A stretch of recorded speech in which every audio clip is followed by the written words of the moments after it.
Għal darb'oħra il-festa ta' ġenerożità b'risq id-Dar tal-Providenza se terġa' tiġi organizzata taħt it-tinda l-kbira fil-parkeġġ ta' Siġġiewi. Dan tħabbar waqt konferenza tal-aħbarijiet minn Father Martin Mikallef u Nadine Camilleri Cassano, direttur u amministratriċi tad-dar rispettivament.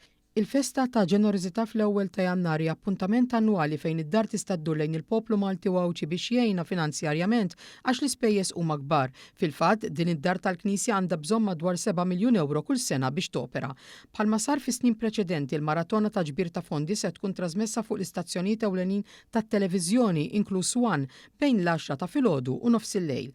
Father Martin ħabbar li s-sena 2025 se tkun sena speċjali għad-Dar tal-Providenza għax se tkun qed tfakkar is-60 sena mitwaqqif tagħha, avveniment li se jkun iċċelebrat bit-tnedija ta' strateġija għas-snin li ġejjin. Strateġija li fost l-oħrajn tpoġġi id-deistituzzjonalizzazzjoni fiċ-ċentru tagħha fid-dawl tal-prinċipji tal-Konvenzjoni tal-Ġnus Magħquda għad-drittijiet tal-persuni b'diżabilità billi toffri aktar servizzi residenzjali fil-komunità u alternattivi oħrajn ta' sapport skont ix-xewqat tal-persuna kif diġà qed isir fl-istituzzjonijiet tal-Gvern.